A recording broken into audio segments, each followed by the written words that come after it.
वर्णिवेशरमणीय दर्शनम मंदहासरुचिराननाम्बुजं पूजितं सुरनरोत्तमैर्मुदा धर्मनंदनमहं विचिन्तये। असतो मा षड्गमय तमसो मा ज्योतिर्गमय मृत्युर्मा अमृतं गमय। ओम शांति शांति शांति। अस्मद्गुरु समारंभां नाथयामुन मध्यमां लक्ष्मीवल्लभपर्यंतां वंदे गुरु परंपरा। આજની જ્ઞાન સભાની અંદર પધારનારા બધા જ ભગવદ્ ભક્તોને વેદાંતાચાર્ય, પુરાણ ઇતિહાસ આચાર્ય, એમએ ફિલોસોફી શાસ્ત્રી રાકેશભાઈના હિતપૂર્વક જય સ્વામિનારાયણ. ભક્તો, આજની આ જ્ઞાન સભાની અંદર આપણે બધા ભારતની અત્યંત પવિત્ર નદી એવી બ્રહ્મપુત્રા નદીના પ્રાગટ્યની કથા જે છે શ્રવણ કરશું. ભક્તો, આ બ્રહ્મપુત્રા નદી જે છે એ એશિયાની સૌથી લાંબી નદી છે. હિમાલયમાંથી પ્રગટ થયેલી આ નદી જે છે એ તિબ્બતને, ભારત વર્ષને અને બાંગ્લાદેશને પાવન કરી રહી છે.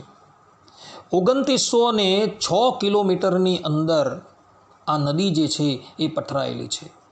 એશિયાની સૌથી મોટી નદી જો કોઈ હોય તો એ આ બ્રહ્મપુત્રા નદી છે.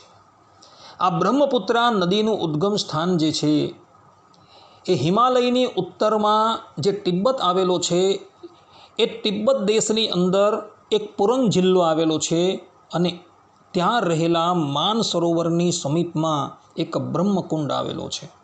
એ બ્રહ્મકુંડમાંથી આ નદીનું પ્રાગટ્ય થયું છે.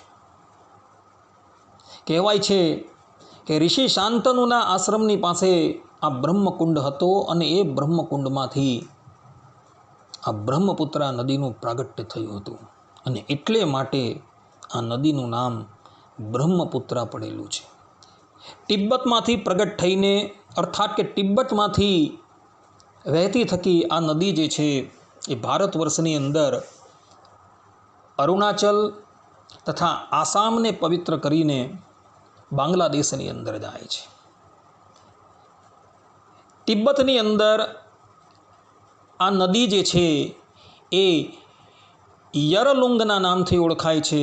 ભારત વર્ષની અંદર બ્રહ્મપુત્રના નામથી ઓળખાય છે અને બાંગ્લાદેશની અંદર આ જમુનાના નામથી ઓળખાય છે. આ પ્રમાણે 3 રાજ્યોને પવિત્ર કરતી થકી આ નદી અંતે સમુદ્રની અંદર વિલીન થઈ જાય છે. શાસ્ત્રોની અંદર આ નદીનું ઘણું મહાત્મ્ય જે છે એ બતાવવામાં આવેલું છે. ભારત વર્ષની અંદર આસામ રાજ્યની અંદર આ નદી જે છે એ પોતાના પૂર્ણ રૂપથી વહી રહી છે. જ્યારે પણ તમે આસામ જાઓ ત્યારે આસામની અંદર વહેતી આ બ્રહ્મપુત્રા નદીની અંદર અવશ્ય સ્નાન કરજો. કારણ કે આ નદીની અંદર કેવલ સ્નાન કરવા માત્રથી મનુષ્ય જે છે એ પોતાના સમસ્ત પાપોથી મુકાય છે. તો એશિયાની સૌથી મોટી એવી આ 3 દેશને પવિત્ર કરતી બ્રહ્મપુત્રા નદી જે છે તેના જલની અંદર તમે અવશ્ય સ્નાન કરજો તો તમે બધા જ કલ્મશથી મુકાઈ જશો. આટલું કહીને હું મારા પ્રવચનને અહીં વિરામ આપું છું. સર્વે સંતો નિરામયઃ, સર્વે સુખીનો ભવંતુ, સર્વે ભદ્રાણી પશ્યંતુ, મા કશ્ચિત દુઃખ ભાગ ભવેદ અસ્તુ. જય સ્વામિનારાયણ.